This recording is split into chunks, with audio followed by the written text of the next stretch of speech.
So hello everybody, and thank you so much, Charlotte, for accepting our invitation to make the talk with us.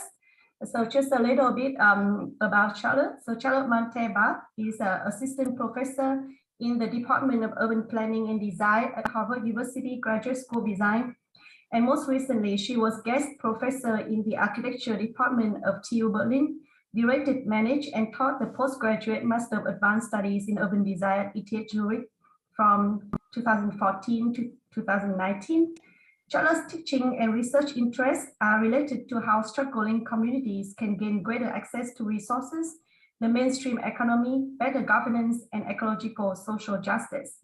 Her pedagogy is built on a research-based design approach for identifying urgent aspects of contemporary urbanization. She believes that educators and universities have an obligation to be responsive to the challenges of our urbanizing world, equipping young practitioners and researchers with both critical skills and design tools to address them. Charlotte maintains an active feminist practice, engaging in parity and diversity works with the understanding that to be feminist today cannot be understood without intersectionality. The convergence of struggles against sexism, racism, capitalism, and imperialism, as well as conceptualized by Françoise Vergès. She is also co-founder of OMNIBUS, an urban design laboratory focused on interdisciplinary exploration of community building factors in various metropolitan contexts. And Charlotte holds a PhD in architecture from ETH Zurich, her master and bachelor degree in architecture from the National School of Architecture of Marseille. In addition to over 24 papers, essays, articles published in variety of media, Charlotte also has produced 5 book-length publications. And today, Charlotte will talk to us about her work, and the title of the talk is Material World. So Charlotte, the floor is yours. Thank you. Thank you for that very long introduction. I should have sent you a shorter version, but thank you anyway for the invitation. Also, I'm also curious to see what you do in the studio. So 1 second.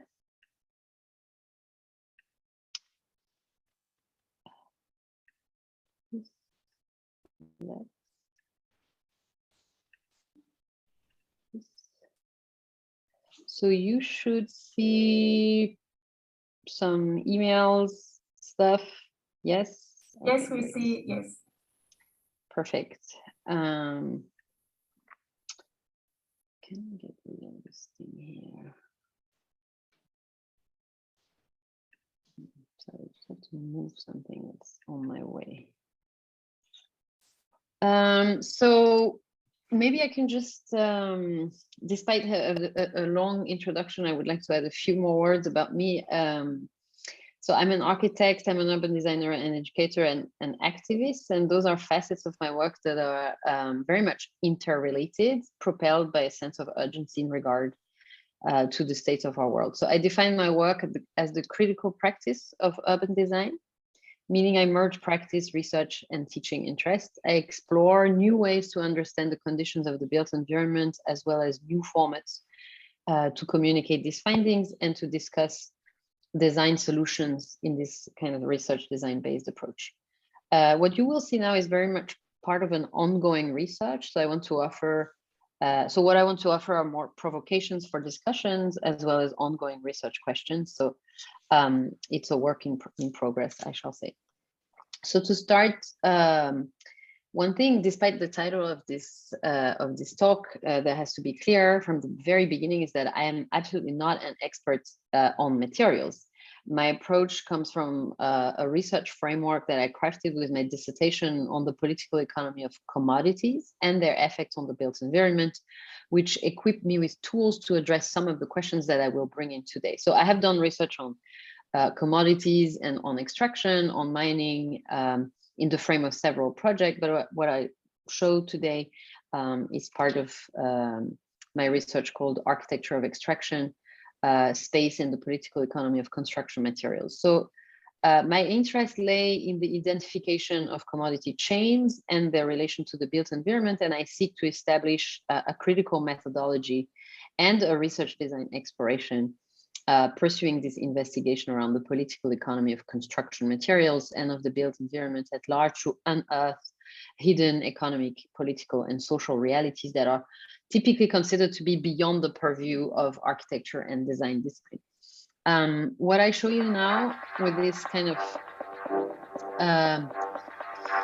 abstract sound is the trailer of my class at the GSD called Material World, which I taught in 2021, sorry, and I will go back to that.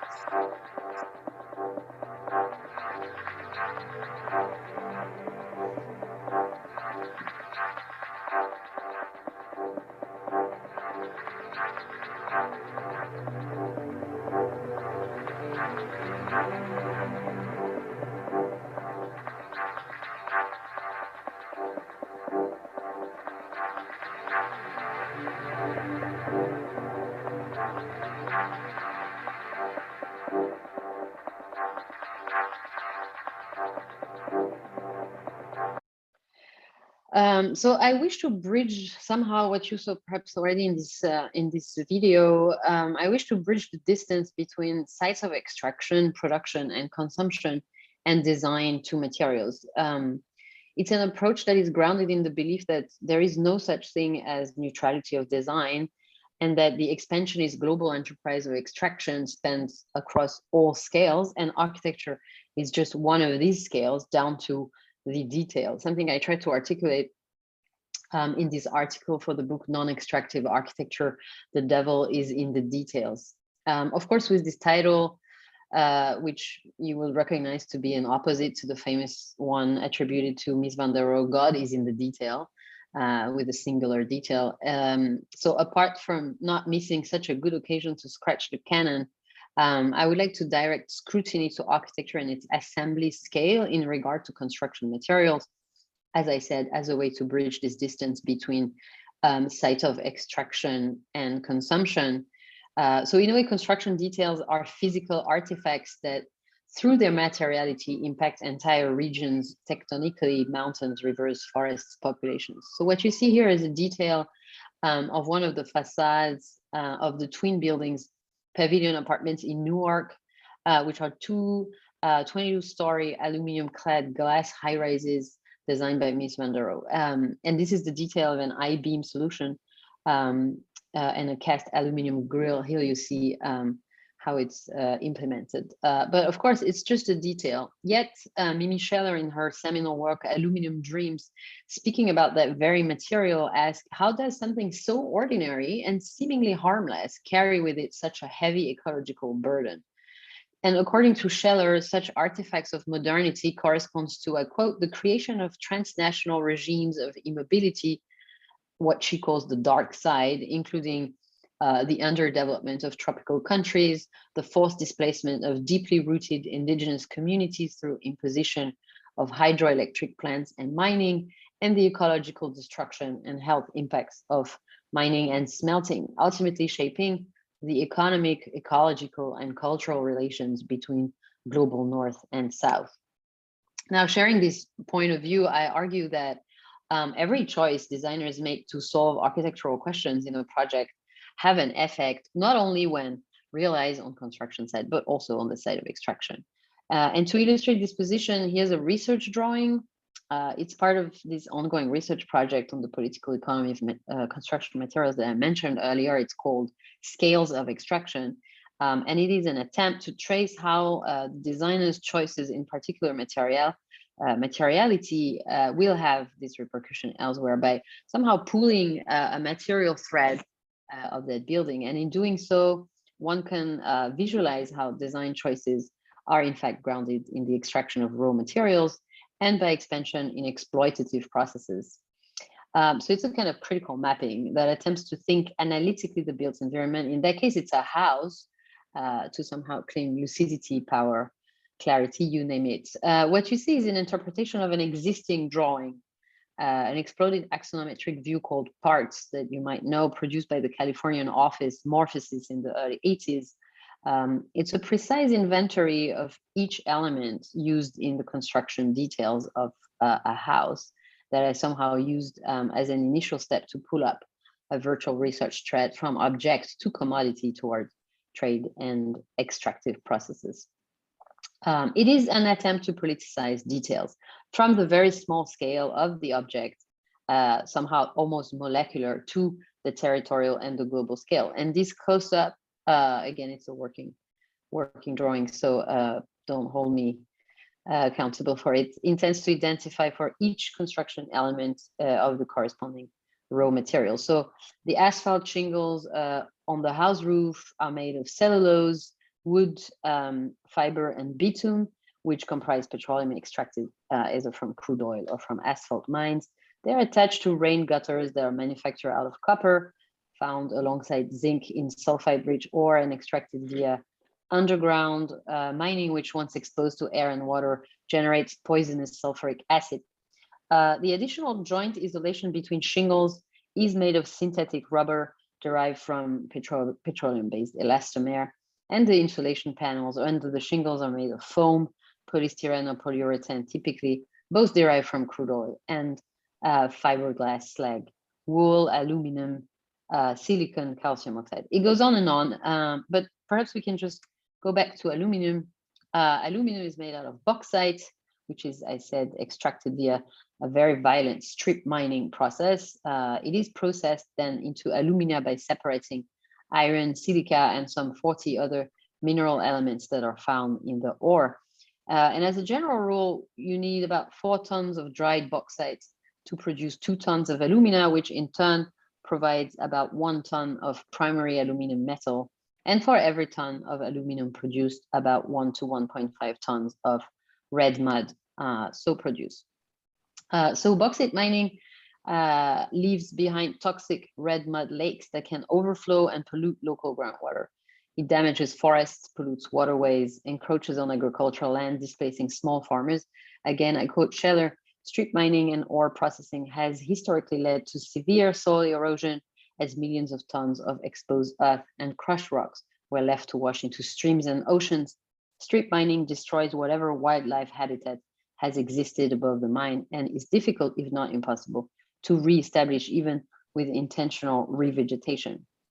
The world's largest producer of bauxite are Australia, China, Brazil, India, Guinea, and Jamaica, and the main actors of the aluminium industry are Aluminium Corporation of America, called ALCOA, the dominant world producer spanning the United States and Canada, mining bauxite in Suriname and British Guinea already in the 1920s, followed by Rio Tinto, Hydro, the Aluminium Corporation of China, and Compagnie des Bauxites de Guinée.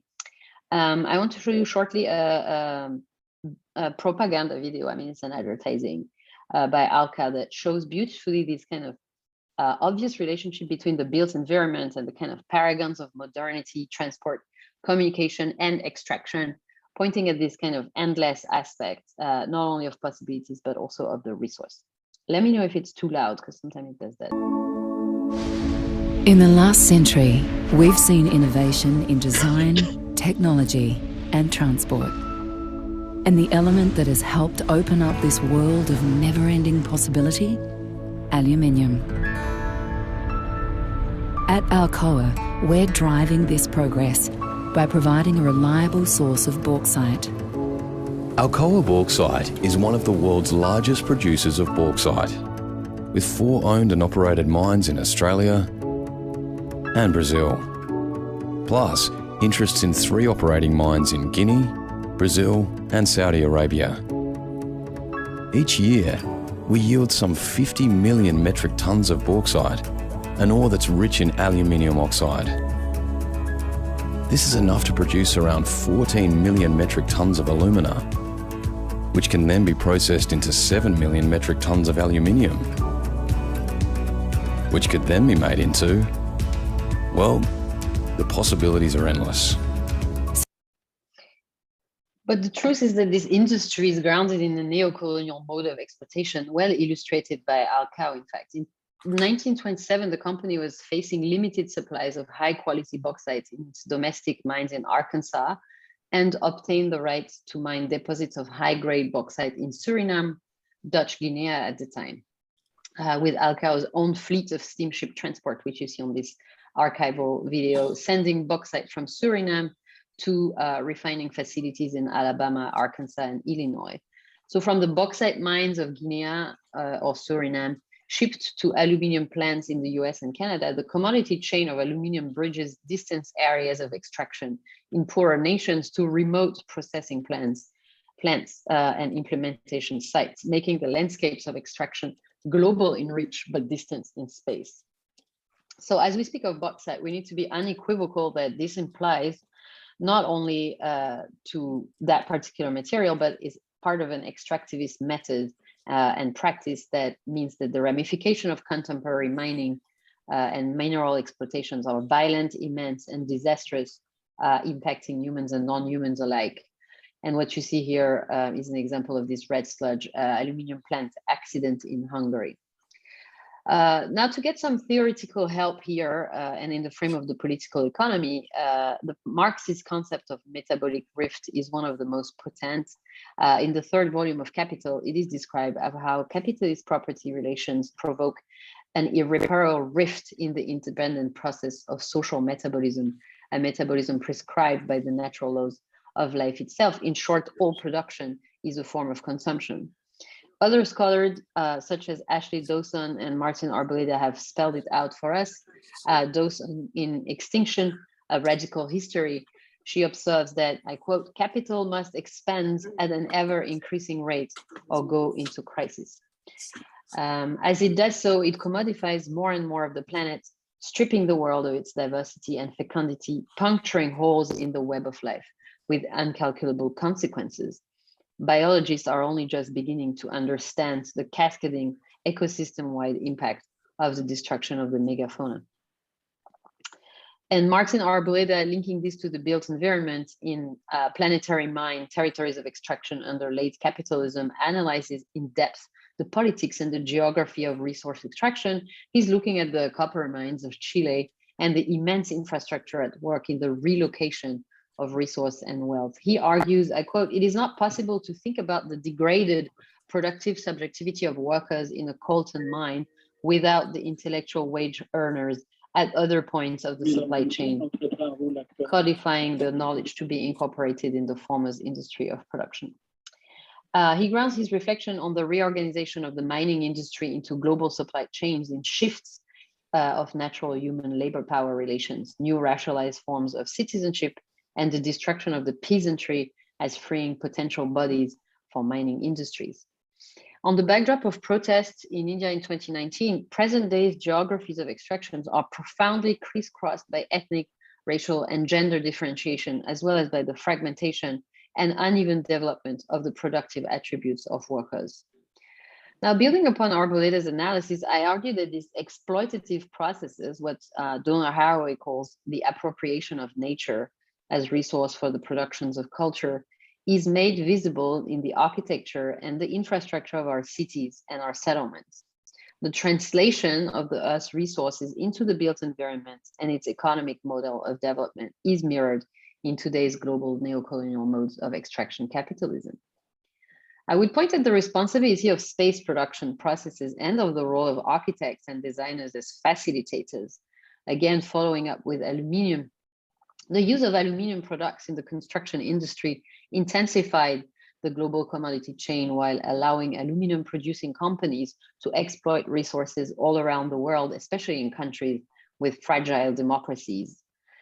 So while aluminium owes a lot of its historical development to the military industrial complex, so did and still does the construction industry and design professionals, who by adopting materials in their project push further the production and the transportation of these construction-related commodities, with consequences we largely ignore.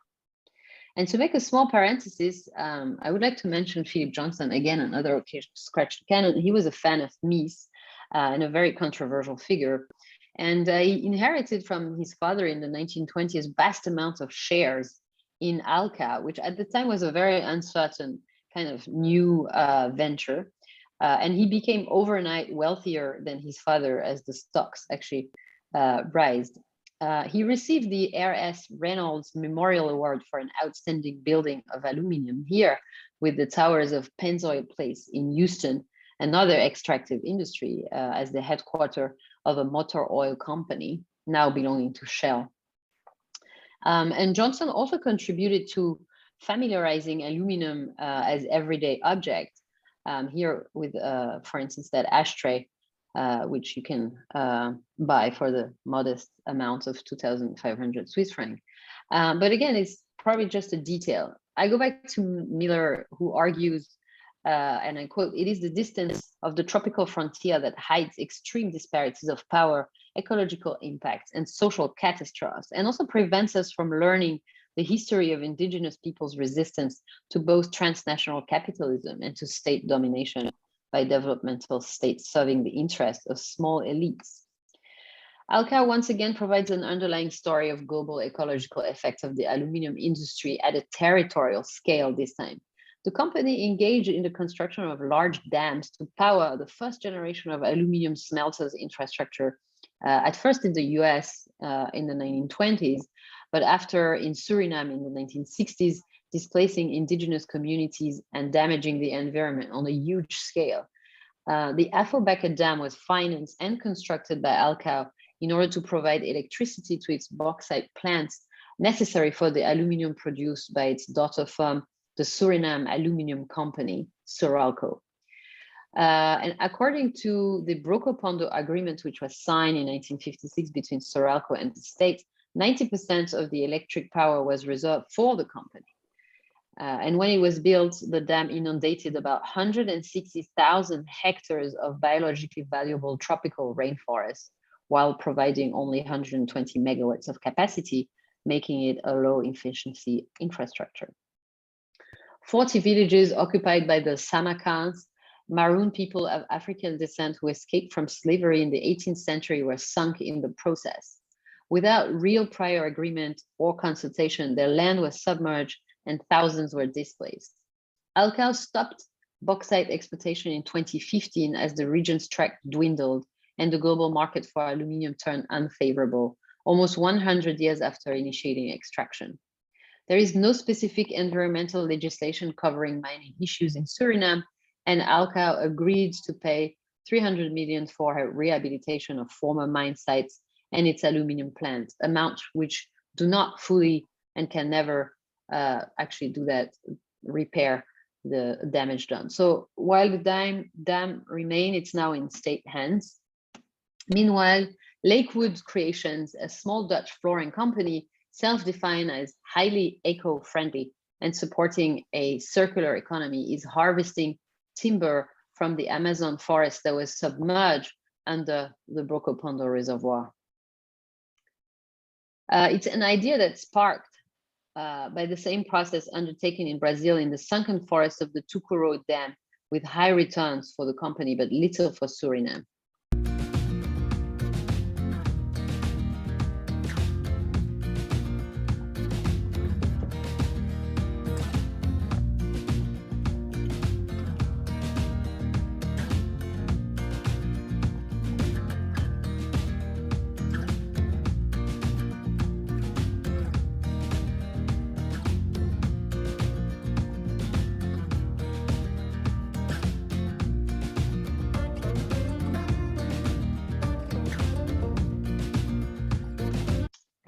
Greenwashing at its best.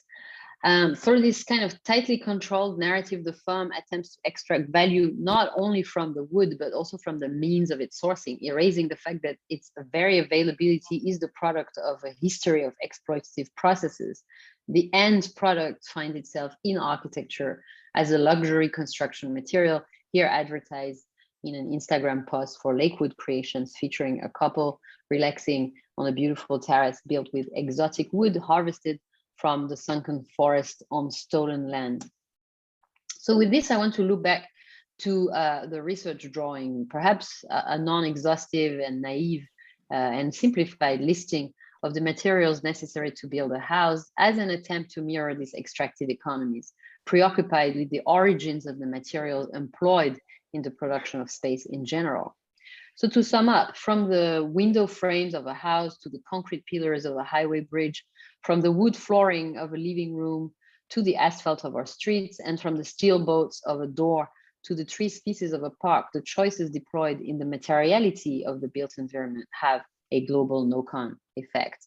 Space-making processes require in their materialization mineral resources acquired via extraction, such as limestone, clays, iron ore, aluminum diatomite, and so on, as well as processed minerals in the form of aggregate crushed stone, sand, gravel, cement, primary commodities correlated to labor, finance, energy, and ecology. So what a possible political economy of construction materials, if you remember, which is the subtitle of this lecture, could offer is a methodology that foregrounds the role of space production and design in these processes of exploitation, that is, the operative understanding of a political economy. And the concept of political economy provides a lens for analyzing the operations of commodity supply chains, the objective being to think about all the forces, the actors, and the mechanisms of those operation, which in turn affect how space is produced and inhabited. I mentioned Marx, Dawson, Arboleda as theoretical approaches, but to sketch an embryo of a possible political economy of construction material as a useful everyday research method, I also believe the complexity surrounding this investigation require what I call a mixed methodology. I would just like to mention the world system approach developed by Immanuel Wallerstein, a sociologist that suspected that the development of the capitalist world economy is detrimental to large portions of the world's population. He categorized the world system relative to a ranking of power and dominance, core, periphery, semi-periphery, and external areas. And according to Wallerstein, rich core countries tend to exploit poor peripheral ones, with technology playing an instrumental role in this disparity, something that you will also find echoed in Neil Smith's uneven development. Smith argues that the spatial divergences that emerge from this geographical dimension of capital take place at various scales that he refers to spatial scales of capital, a useful concept when you think about where to locate architecture in this. I'm gonna skip this. I just want to talk about like the flows of aluminum ore. The main companies that are involved in bauxite mining, as I mentioned, were mostly based in the Northern Hemisphere. Alcoa is in Pittsburgh. Rio Tinto, which is a British-Australian multinational, is based in London. Norsk Hydro is Norwegian, based in Oslo. The Aluminum Corporation of China is headquartered in Beijing, and the Compagnie des Bauxites de Guinée is based in Conakry. Now you can not help to see the divide between the kind of geographies of exploitation. And to give an example of the entanglement of power mentioned here, the Compagnie des Bauxites de Guinée, which is basically owned by the Guinean government by 49% of the share. Its main shareholders are a company called Halco Mining, which happens to be a consortium comprised of Alcoa, Rio Tinto, and a Shell company based in Guernsey. And financed by these shareholders, the bauxite mining project CBG has taken and continues to take land in Guinea without the consent of communities, including ancestral land, agricultural land, and residential area. Certain villages whose livelihoods and water sources have been severely affected. Complaint, which you see here, the complaint letter. And the company is expanding, increasing vegetation clearance on this kind of lateric soil that are removed to reach the bauxite or close to the surface. The total area for the expansion project is 3,200 hectares, over which fauna, flora, and local habitats, including farmed area, will be lost. Mining is here straightforward.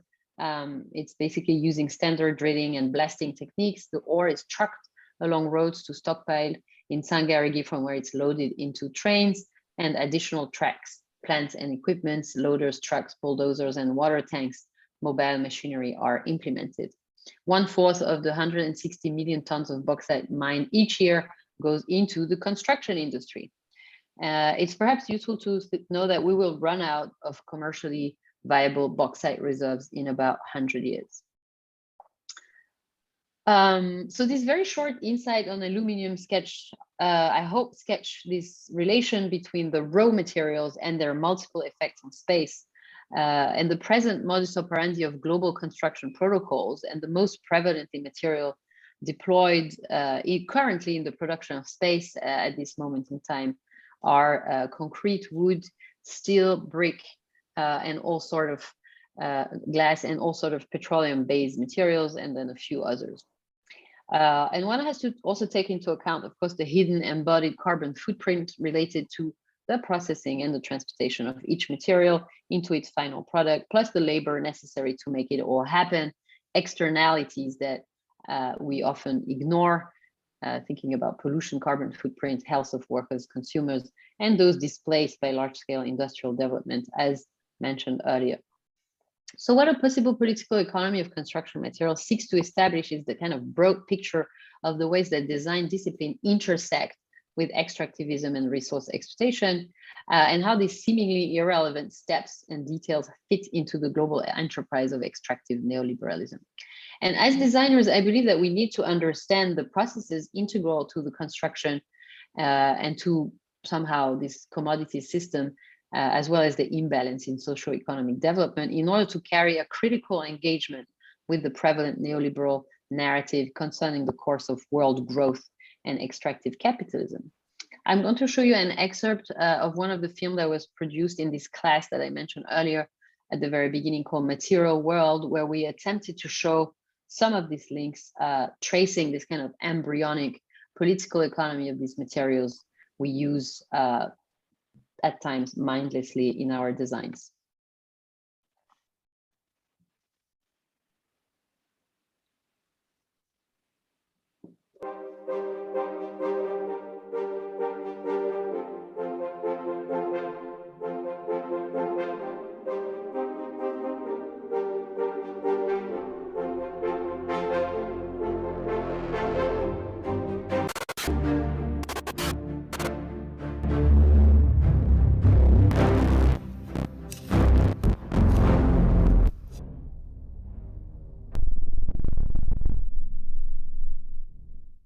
By the law of conservation of mass, which states that total mass remains constant over time, it follows that concrete's heavy mass came from somewhere.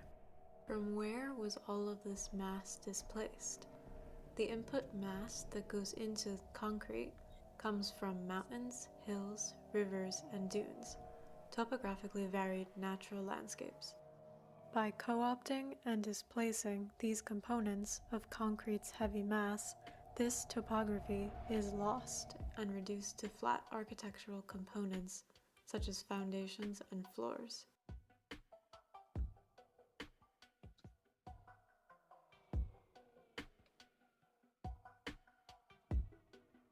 Concrete sublimates topography into flatness. So what do we know of this topography of concrete?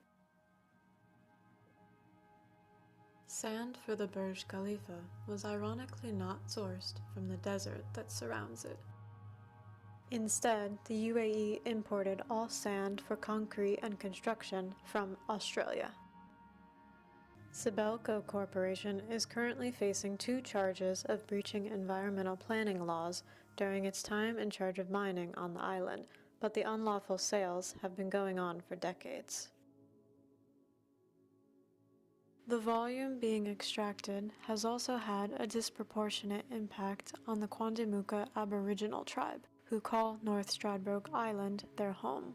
It's extremely important and sacred to the Quandamooka people. We're Quandamooka, Moreton Bay, and Ulubarabi, which is we are people of the sand and the sea. So we know we have to problematize the role of materials in architecture, in design, in technology, in real estate, because we must face the constant increase of consumption of construction materials, exponentially rising in the past decades, picking up again after the 2008 crisis. As an example, in Germany alone, the construction of buildings caused some 40% of CO2 emission, 52% of waste production, and consumes 90% of mineral, non-renewable raw materials. So while the building industry is covering its tracks by attempting material reinvention, dirtying further terminologies such as sustainability, resilience, durability, green, it has become unmanageable to ignore the complicit role that construction plays in environmental degradation, social injustice, and climate crisis. From Cairo to Marseille to Belgrade to Berlin, massive development or renewable projects are ongoing as we speak, at times demolishing existing neighborhoods, displacing fragile population to construct non-necessary offices and luxury housing. Grand projets of generic skylines made of displaced and disfigured habitats and landscapes result in profound territorial reorganization spanning across hectares, all claiming to be green, green, green, and to adhere to the principles of sustainability. But what we really see is commodified designs, capital accumulation and circulation, and the strengthening of ruling powers, both political and economic, fueling climate change. In March 2020, the world stopped and stood still.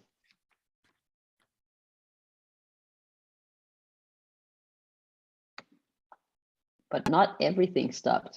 Construction sites largely kept operating with some adjustments here and there.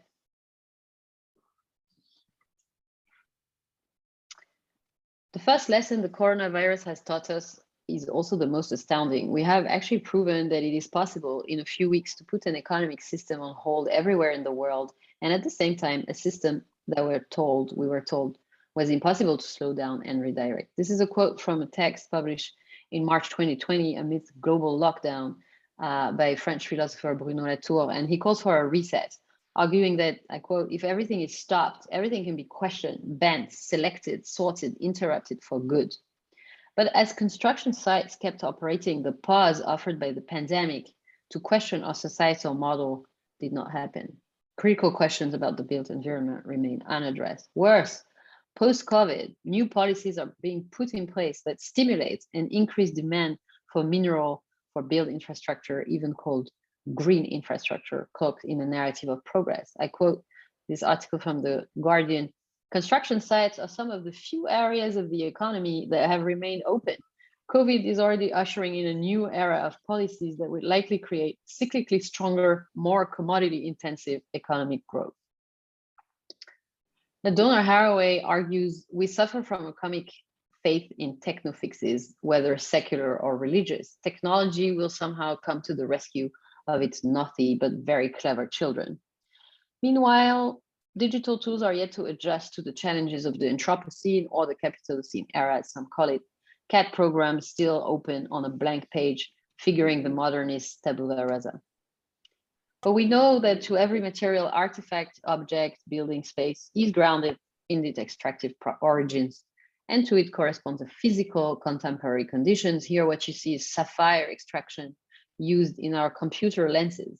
So ignoring the past, the present, and the ongoing weaponization of extraction, we immerse in the narrative of technological innovation and feel absolved from addressing our own responsibilities for the cost across corporeal and planetary bodies.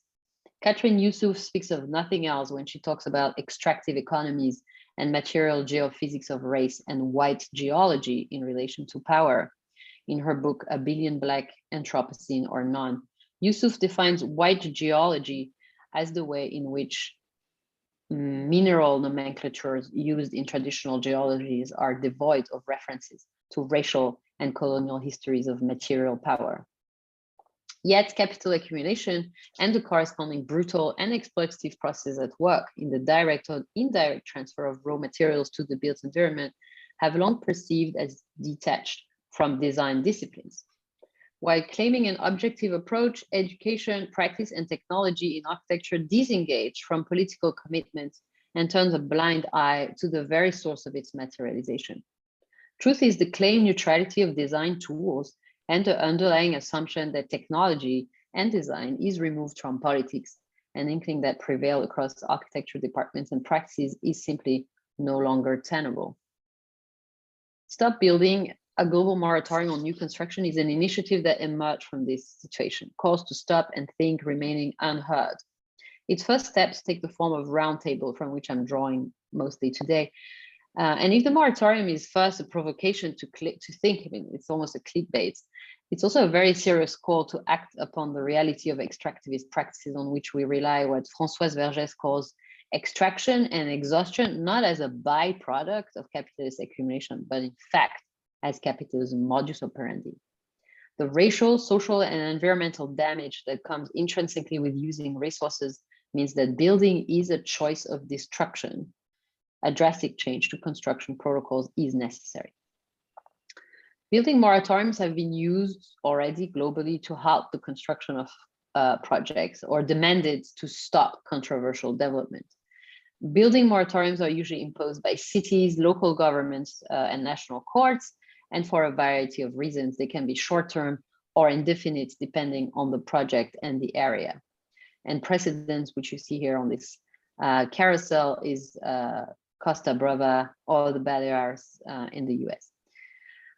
Now, the limits of the degrowth narrative, which somehow you can see emerging here, is well understood. We know that green capitalism has entirely voided the idea of sustainability, and that problematic CO2 reduction policies have become the stuff of riot. Now, who is to say to build or not to build? Why and for whom is building ongoing? It's difficult to probe the narrative of housing needs when home insecurity is such a real and an acute suffering. And it is painful to interrogate the construction of infrastructure when not all countries are equally equipped. But precisely because not all countries are equally equipped in terms of housing and infrastructure, with perhaps overbuilding on the one side and lack of housing on the other, one could assume that a new construction moratorium should be limited to extractive nations with a consolidated building stock, basically dividing nations along a kind of GDP line. But we need to look closely. As shown by researcher Omar Nagati and Bess Stricker, in Cairo, there are 12 million vacant units. Of course, these high vacancy rates are grounded in locally specific conditions such as outdated rent control laws, proactive suburban development state programs, and a lack of trust in banking institutions. Yet these numbers complicate the equation and show the need and the urgency to assess our existing housing stock everywhere. Halting construction, even if temporarily, shall suspend the race for discounted materials while questioning the narrative of progress and techno-positivism established around our capitalist societies.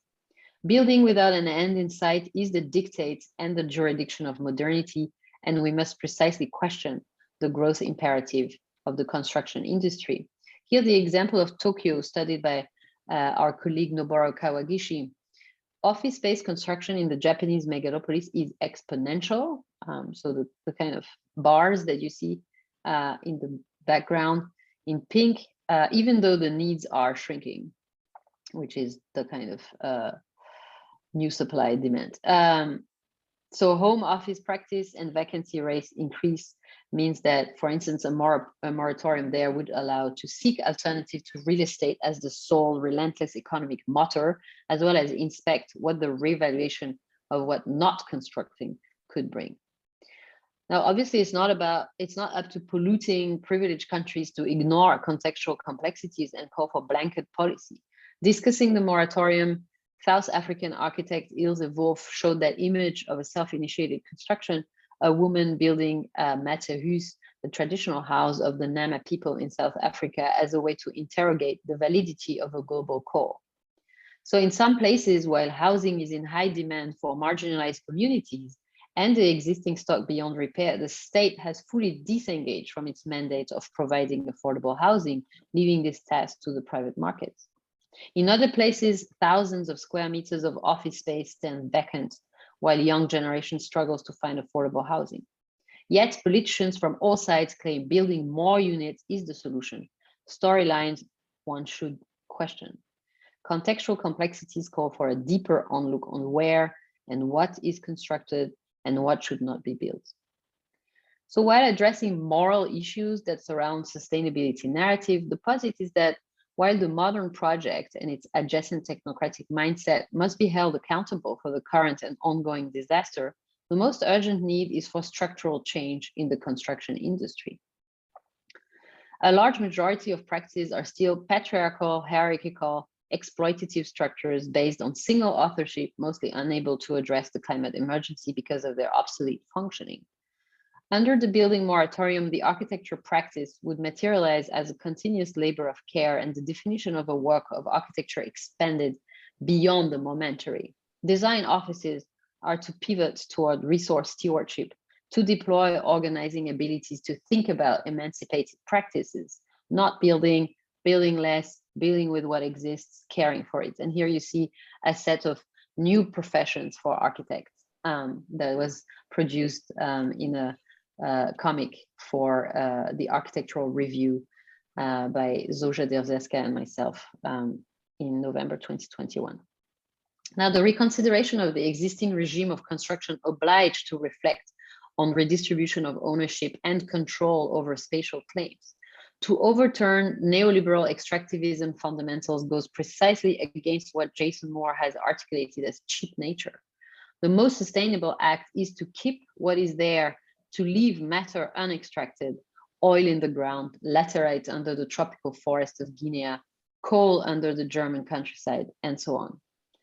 Now, this is not to say that nothing is to be done. I give the example here of Place Léon Aucuc by Lacaton-Vassal and the proposal to intensify the maintenance protocols of the existing square instead of demolishing and building new is somehow a statement of how potent the absence of building, if attached to spatial care, can be, allowing for design to be answering beyond construction and articulating a critique of the archetypal assumption that architects must build by practicing methods of prolonging. Now, to stop destroying our resources, the disempowering current economic model of development needs to be put in question. If new construction stops, even for a short while, not only the current built stock shall be revalued, building infrastructures and the materials, but also the values of its supporting care labor and those who carry it. An entirely new way of designing and perceiving the world emerges, one that demands a careful assessment of present and vacant inventory, a new set of values, strong anti-demolition and preservation policies, occupancy and ownership models, densification plans and maintenance strategies, upgrading tactics and alternative economic systems to be imagined, formulated, planned, implemented toward a new built and unbuilt environment. So if on first glance thought provoking and inflammatory, the moratorium aims to initiate a conversation on common priorities grounded in a global mandate reacting to local contexts via architectural measures, design, and policies. Rather than seeking to establish a universalist agenda, a global moratorium on new construction shall operate as a radical thinking framework to work out alternatives. Not building to start constructing is a quote by Nubian architect Mena Aga and addresses the needs of social urgency and the reconstruction of communities, the rehabilitation of the racialized, gendered population that bears the brunt of ecological and social destruction while being the very people engaged in reproductive and domestic labor. Imagining a world in where demolition and extractions are heresy, where soil is a precious matter and composting a sacred task, a world in which decentered, degendered, depatriarchalized, and decolonized reproductive work is shared by humans and non-humans alike, a world where repair labor is the most valuable of all works, a world where construction is about the precise management of resources and architecture is the careful design of the reallocation of reclaimed materials and of pre-existing structures, a world in which technology is a caring friend and not an enemy, a world in which such an approach with its roots in circular economy, anti-extractivism and Black and ecofeminism is no longer marginal, but is a mainstream modus operandi, the widespread, banal reality to live in non-extractive societies, a life worth living for. I leave you with this list of 9 points, which is very much a work in progress for a forthcoming publication with Turnberg Press, a global moratorium on new construction with an interrogative mark, which lists 9 points to think around all these questions that I tried to articulate for you today. Thank you.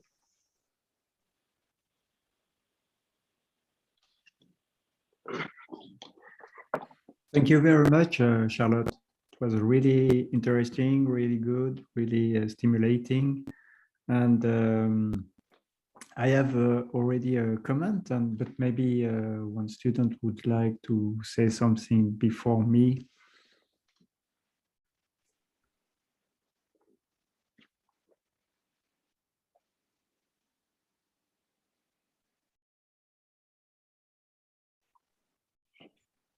So maybe I can start to say something. Yes.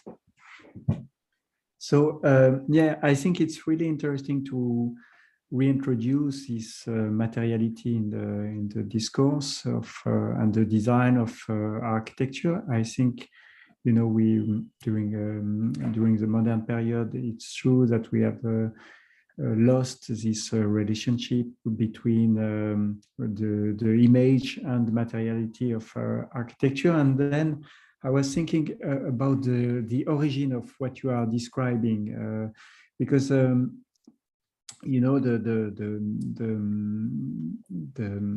the trouble came, you know, with global warming. This is what's happened, you know, like in Rio and Kyoto in the 90s.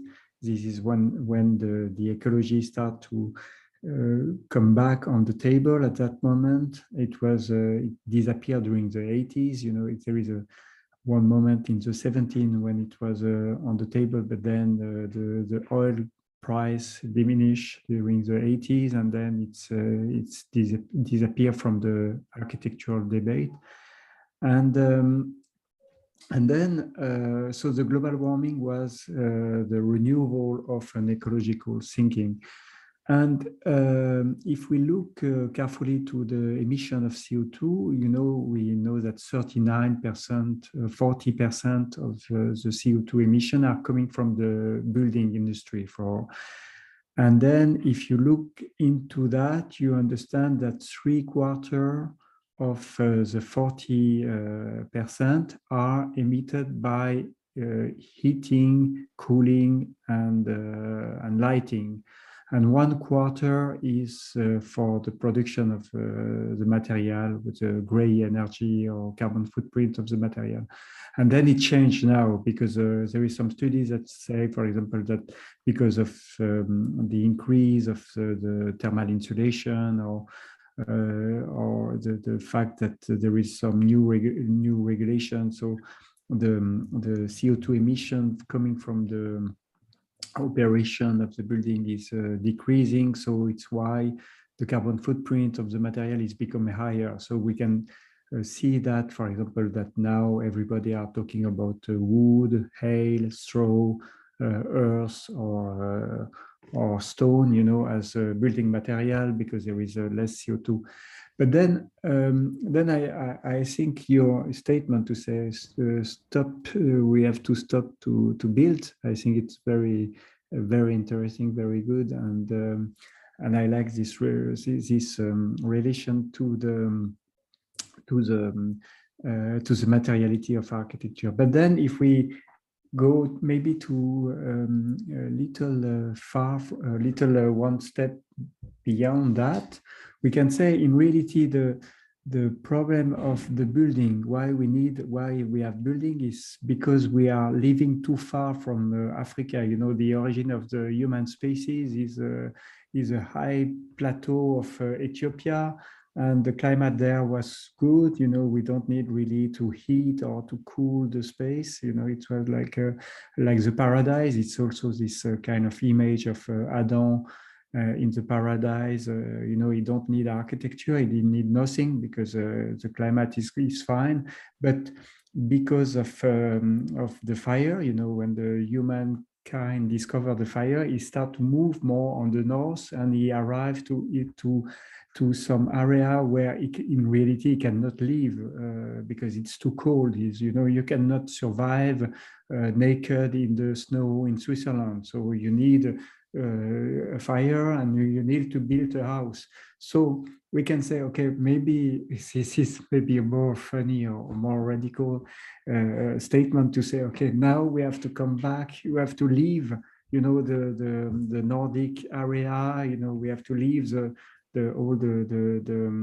too cold climate where we are. We have to leave the desert. You know, we have to come back in a kind of most convenient climate that was, you know, the cradle of humanity. You know, in this kind of African sub-Saharan area where you don't need in reality air conditioning, you don't need heating, so you can really reduce that because So yes, this is just a thinking that I get, listening to you to say, okay, we have to stop building, but maybe after that, okay, we will all come back in Africa, and stop to be, because this is why we are building. It's against snow, it's against shadow, it's against the sun when it's too strong, or when there is too much rain. So this is like, and too much wind, coolness, you are creating this bubble.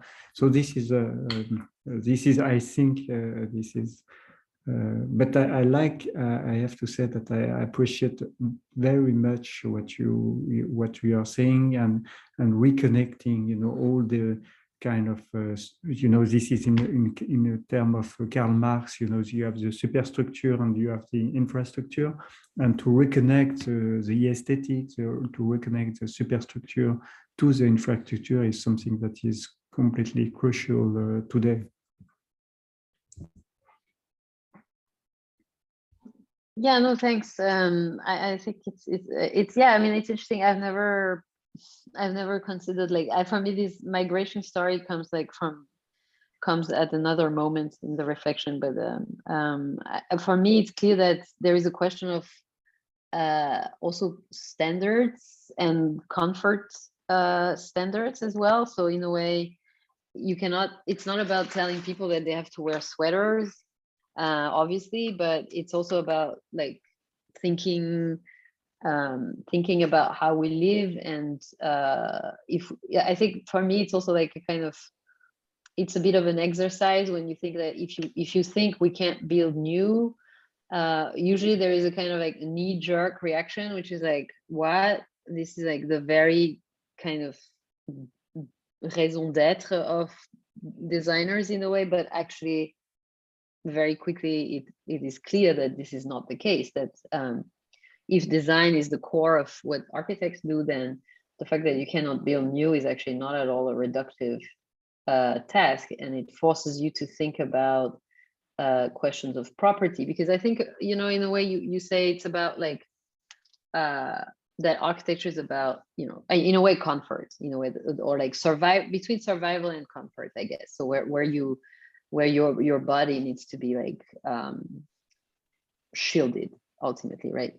But so much of what is being constructed has very little to do with that, but is grounded in this kind of in a way what I refer to as the political economy. And that's why I think it's really important to think in nuance about saying, oh, the global north tells the global south not to build. But if you look at the way that what was being constructed, for instance, by large real estate company in somewhere like I don't know, Costa Rica or even India, doesn't go to people who actually need it. So it's speculative tourist infrastructure, or what is being built goes to kind of park money for like people who, or like companies who need it. So in a way, it's also about interrogating these kind of dichotomies.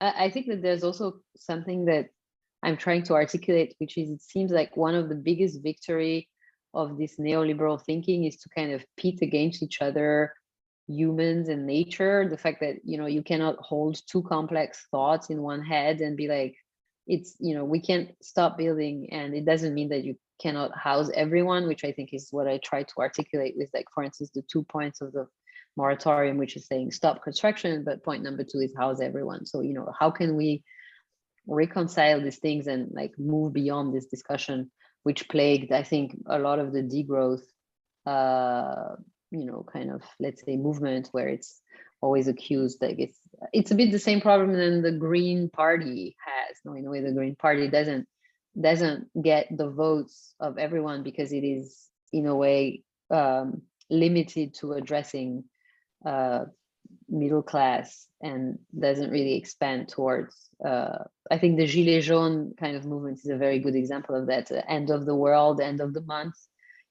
how can we really reconcile these things and not fall into this trap of like antagonizing the conversation. But I would like to hear a little bit from you guys. I can also like do the nasty, which is like ask somebody, but I prefer not to do that. I would prefer if you would have your questions. Camila wants to talk, but we can't hear you. You can hear me now? Yes, we can hear you. Not so much a question. I don't really have. It was really great to hear you speak. Thank you so much for taking the time to speak to us. I think what you said now at the end, and especially like a comment you made, the list you have at the end, made me think about like when I read, because we were actually asked to read the Bruno Latour essay as part of our application for this course. And I remember my problem with this essay was like a sort of a simplification of, especially because we read it, like the response was kind of between the two waves of COVID, where there was this like anticipation during the first wave that this moment of realization that everyone had, like, oh, we can just stop, like nothing bad, like, okay, things have happened, but this thing we never thought was possible suddenly became possible. And that this like simplification of this idea, then when as soon as we left COVID, it was over. Like this dream died really fast. And like the problem I had with this writing is it kind of ignored the wider superstructure that exists. It doesn't allow this kind of change to happen just because we can imagine it. So I think the list that you have there is really interesting of like the second, like house everyone. Before, like we have to do everything else. Like there's a much wider thing that's connected to all of this thing, and we can imagine that yes, we can change, but how to make that change come about, it has to like involve a different kind of rigor and a different kind of questioning. So yeah, thank you. Yeah, no, that's absolutely true. And I think like it's not, I mean, the Latour text is very useful, but at the same time, you know, I discussed it with many of my colleagues and friends.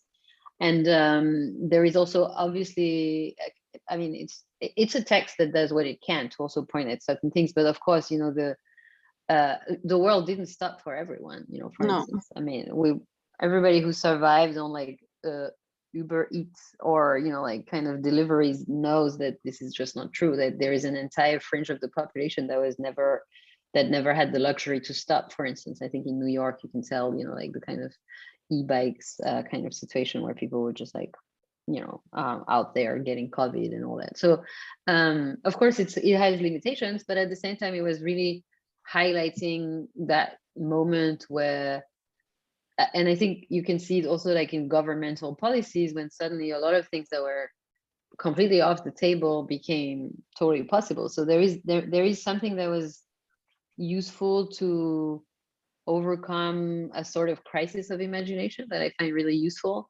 And then, you know, I think it's interesting that we should not forget that thing actually, that there was this moment what you mentioned, the fact that it kind of like disappeared. But I was always very suspicious because construction really literally never stopped. Like when I was in lockdown and like discussing with colleagues who were in offices, they were like, oh, you know, we're just working from home, and the construction sites just like they stopped. I think that in some places it stopped like for 3 months, but then it like restarted immediately, which I think speaks volumes of this kind of impossibility of the construction industry to like, in a way, face or like articulate change, which is why the call for stop is so useful. You know, it's kind of almost like an electroshock, but it's a suspension, right? It means you suspend it, and then what happens, right? So we can't start again the same way. We should. Yeah, I think it's the idea of like just making that space. I think suspension is a really good word for thinking about that. Just like holding things as a pause and allowing for maybe something else to happen in the meanwhile. Yeah. Thank you. Thank you. Are the other comments? Question? Yeah. Did these guys as comments? Yeah, I would have something like maybe to add about the second one. You said house everyone. I was thinking about India. Like there are a lot of NRI houses. So the NRI means like non-resident Indian. Exactly. So including my parents. So there are so many villas and buildings that are actually like in my state that are actually empty. And when you were saying like house everyone, instead of just densify the city or state itself, we could first use the empty houses or villages, or it's more like a lack of concept ideas rather than to build new buildings. So I found that actually quite interesting. Yeah, that's really useful. Thank you. That's a really good example. I mean, I think every country has a different, you know, every country has its specificities in terms of policies and things like that. So of course, I mean, I think India is like the most a cute example that when I started articulating this thought, that was like always thrown at me. It was like, well, what about places where, you know, like you need housing? And I was like, it's not that simple, you know, like I really wanted to go to the core of it. And I actually taught a studio at the GSD this semester on the Moratorium, and asked the students to pick a site to which they could claim intimacy. So everybody has a different site.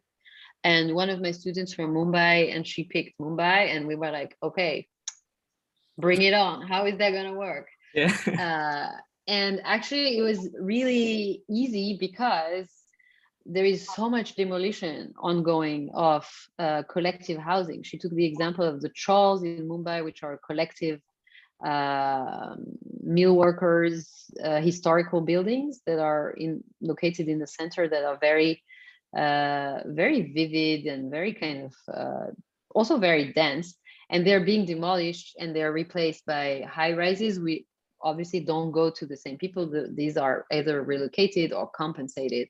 So for instance, her work was like suspend that demolition and then take care, reinvent the way that the trawls are being used. So it was a strategy of repair, of maintenance protocol, arguing that maintenance protocol are also something that designers can be engaging with, for instance, and things like that. But I think the NRI housing is also part of this conversation. You know, like there is so much vacant housing, and it's just not like either. It's a question of policy, I guess. But you could, as architects and designers, you could really do an incredible job at you know, drawing these futures, right? I think like to overcome this crisis of imagination, in a way, that's our job. That's what we can do, you know, like we can really show how these things can look like and how they could work and how it's potentially a real way of dealing with the future, instead of just like doing more demolishing, rebuilding, just building over land, which we should also not do anymore, you know, like, so yeah, I thank you. That it's a really good example.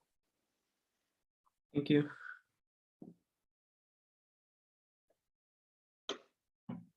Can I ask you?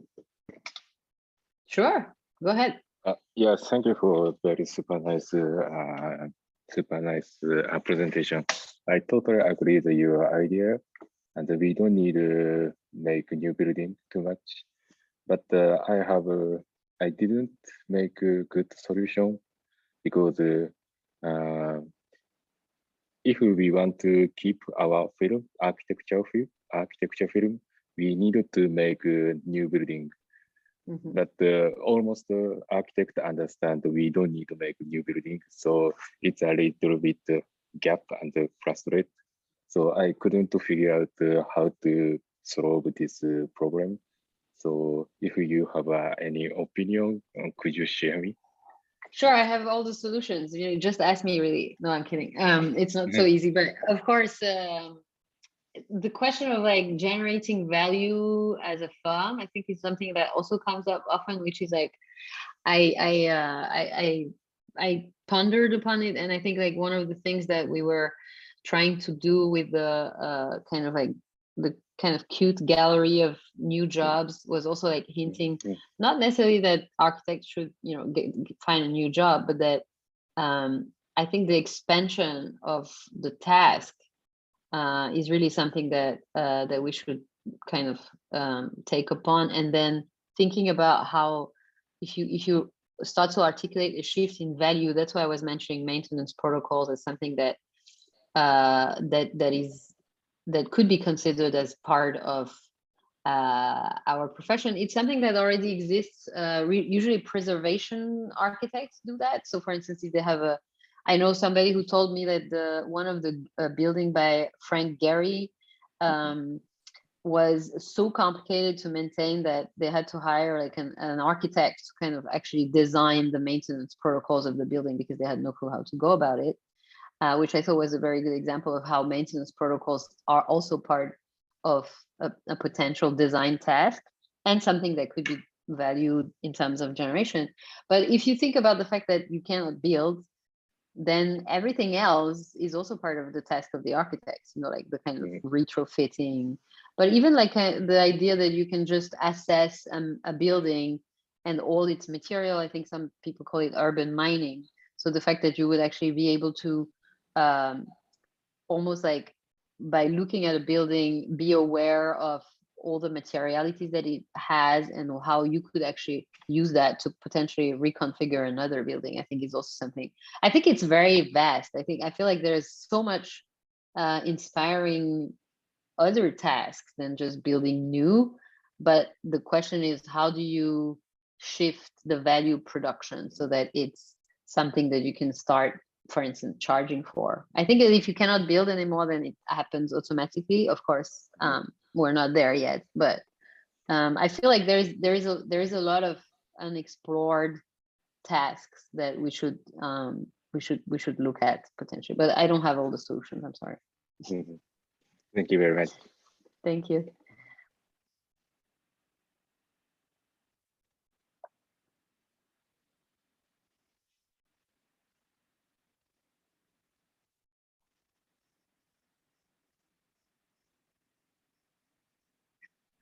Maybe sorry. You have an echo. Yeah, maybe I have a question.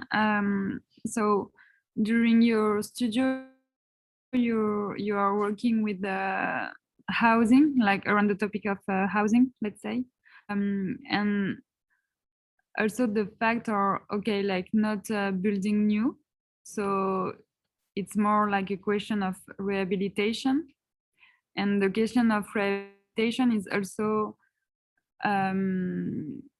combined the like also the demolitions somehow with like some walls or the facade that you want also to change to include another program. So also the, I don't know, like the question of also the demolition, how do you deal with like because it's also a kind also of waste, like of materials. So are you aware, or do you try to find solution around this topic also? So thanks for your question. Yeah, we did. So for instance, there was a project that was dealing with that. Actually, the whole project was about designing decay or destruction, in fact. It was a project in Mexico which argued for a moratorium on tourism infrastructure, and then it would actually looked at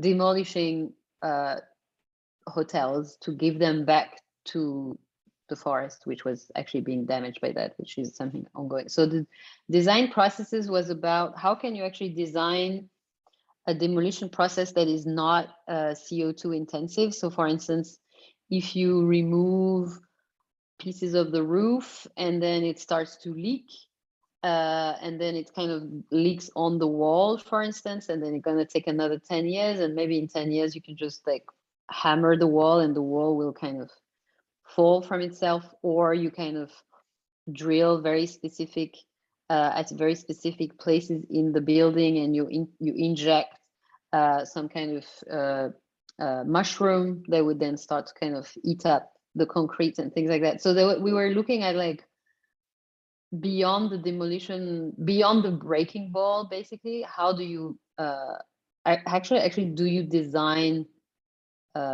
decay? That was one. So that was one entry point, which was like very specifically focused on that. To your question about refurbishment and like readjustment, and how you need to anyway demolish or take down certain pieces for retrofitting, for instance, there is always this aspect of material reuse and circularity. So in a way, if you're able to take down something and carefully keep the materials and then use them again, and then there is always this kind of element of waste. Of course, the way that we've been building, especially in the recent, let's say the past decades, means that the materials that you're faced with are not easy to dismantle because they are glued. Or I mean, I'm guilty. I used epoxy in a project 10 years ago. If I would have the awareness I have today, I would not do that. But for instance, I mean, I guess that's what I'm advocating for, is like when you design a project, even today, and if it's a new project, can you guarantee, can we think beyond the momentary? Can we think about your question in 30 or 40 years when the building is going to need some sort of retrofit? Am I going to be able to like take it piece by piece and like sort everything and then potentially use, you know, 60%, 70% of it? Am I able to like recycle in a less damaging way whatever is left, which I think we don't do, because we have so much of this kind of like ready-made, you know, insulation panels, sandwich panels, all this stuff is like, it's criminal. You cannot actually take them apart. So that's why everyone is looking at wood and straw and things like that, but the industry is not looking at that, not so much. I mean, maybe Philippe, you can correct me if I'm wrong, but my understanding of like, you know, companies like Swisspor or like, you know, everyone who's like working on this, for instance, insulation in particular, is really like doing a lot of greenwashing and not really. So I think that there's a need to really push for that. I'm not sure I fully answered your question. I was just like thinking around it, and like, you know, offices like in situ, which I'm sure you know, they also have to build new, because there is kind of, there is also like difficulties for fitting the stuff they have to kind of an existing thing. So things are not, of course, you cannot be pure. I think purity is like, we can't go for purity. It doesn't exist, you know, like, so yeah, I guess temporality is something that comes to mind when you're in your question. Thank you. Thank you.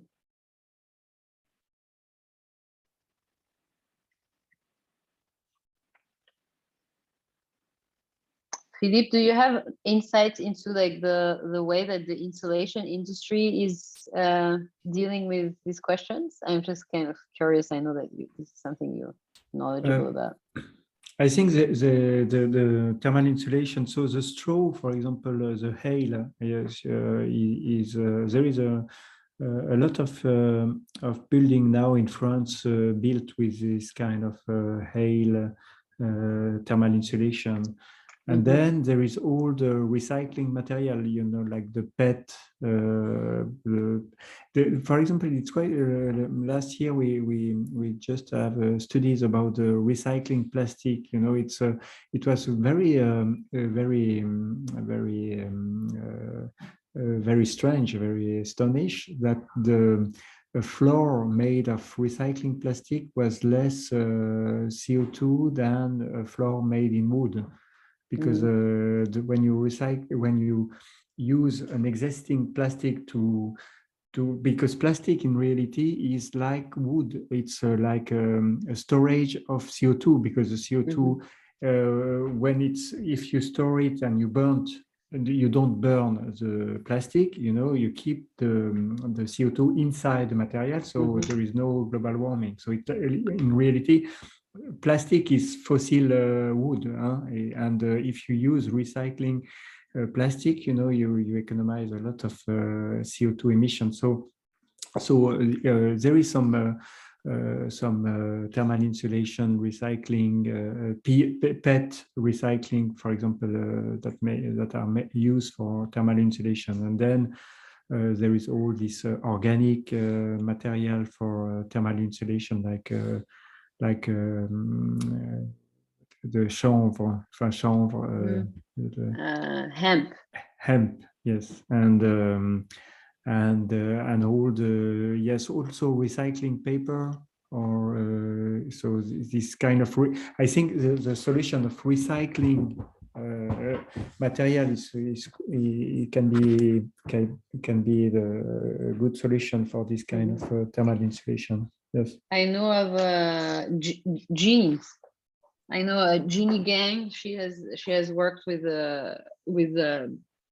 I think somebody who was working on like making old jeans into insulation. So yeah, but I was wondering about like the position of the industry, like, because to me it seems like if I look around what is being produced, I feel like these solutions are very niche at that point. So I'm just kind of wondering, when will this, if there is a kind of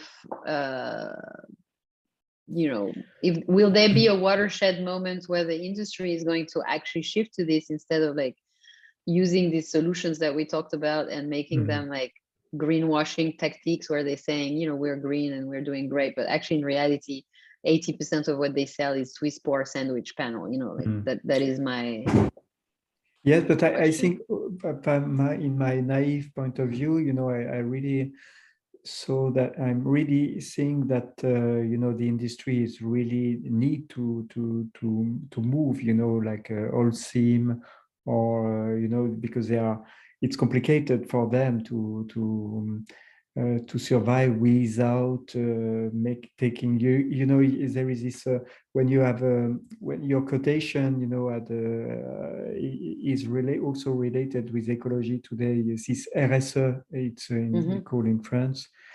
So it's a responsibility, social and ecological or environmental responsibility, and this is the grade of your firm is also related to that. So it's why, like 5 years ago, all the firms, they start to think about ecology more seriously because their rate was linked to that. So and then I can see that, you know, like 1 month ago I was invited by the company of glass, like Saint-Gobain. Yes, you know, to the conseil d'administration, like the board, and to talk about ecology and things. So, you know, they have to find a position on that. But and also, I think from a political point of view, for example, in France, you know, with this new with this new green government, you know, in the city, it's becoming, you know, really important. For example, if you want to win a competition in Paris today, where the government is there, you need to have you can no more do a concrete building with that. You know, everybody are doing stone building with wood, and this is like something quite normal today since maybe 2 years. In Paris, you know, all the buildings are made like that. If you want to win the competition, you have to talk about that, and you have to be so there. I think there is a big change, but you maybe are true, because this is maybe a niche, and we don't know exactly, you know, what is the percent of that if you compare to all the industry of construction. So, but I have to say that you know, you're optimistic. Yeah. Yes. I have doubts. I think because I'm very suspicious of what I feel is an investment. As it's like, if you talk to, I know people who are in the concrete industry, and what they say is that most of what's happening behind closed door is that the concrete industry is like, they're ready to spend as much money as they can to make believe that they are actually doing this green thing, but they want to keep doing what they do because they have the alternatives are less lucrative. You know what I mean? Yes. So in a way, a lot of this labeling and kind of, you know, let's say, I mean, policy might be the most efficient tool, but I think like there's a lot of way around it, and I'm just kind of worried about that, which is why I prefer to kind of be more less optimistic than you, and yes, call for a kind of reassessment of the way that we actually build, rather than trusting companies for. Yes. But it's true that there is all the way like a few years of greenwashing. For example, you know, with recycling concrete. So they were talking about recycling. Yes, now we are using recycling concrete for doing the concrete. But in reality, you know, the emission of CO2 was not about the aggregate. You know, it was the cement, and the cement. It's the cement, of course. You know, was not recycled. So, you know, so it was talking about a small problem and not about the big problem, you know, and then you can sell the concrete like recycling. It's a recycled concrete because the aggregate are recycled, but in reality, we don't care about that part, you know. But exactly. it's peanuts, point. you know, in the Yeah. and it was also a little the same when, like 8 years ago, when everybody start to have trees on the building everywhere. So it was a very fashion moment, you know, and also in France.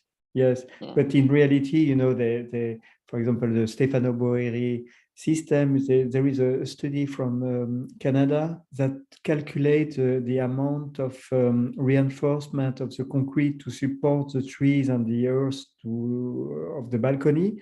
And they calculate that you need 70 years of the function of the trees. The trees should work during 70 years to absorb the extra amount of cement and steel to build the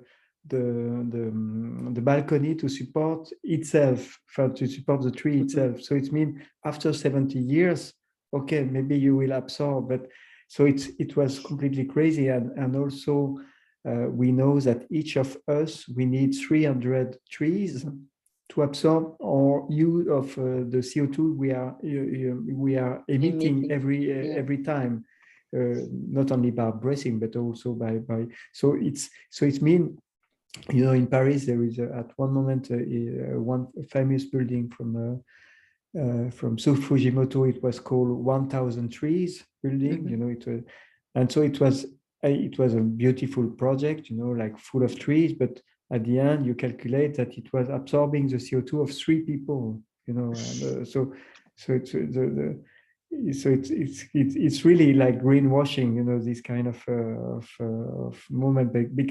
After that, okay, we can say yes, it's nice for the psychology of people to live in trees, but okay, but it was not the first.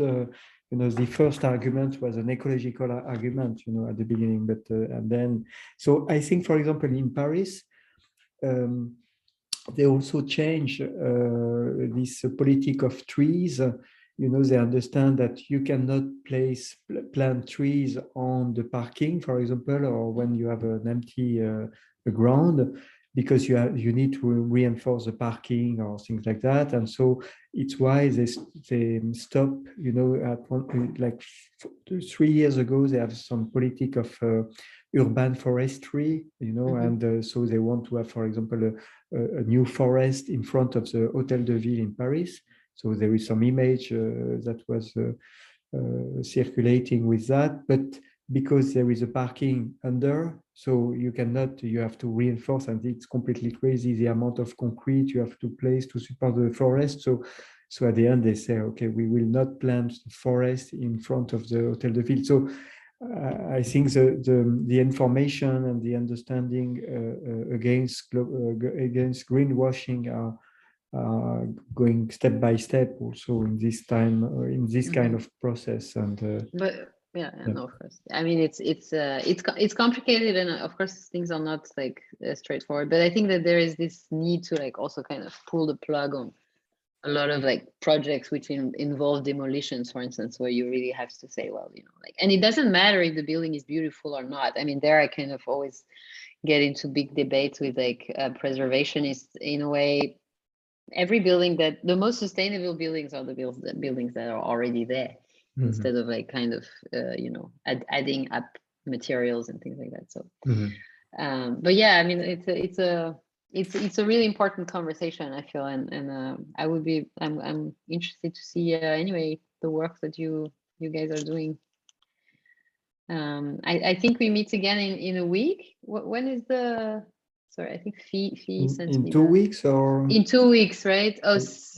17. Oh yeah, 17. It's 17. Yes, 17. Yes. So thank you very much, Charlotte. It was really stimulating and mind-blowing, we say. Yes. So I hope so. I mean, okay.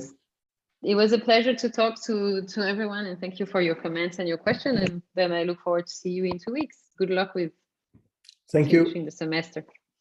Bye, everyone. Bye-bye. Thank you.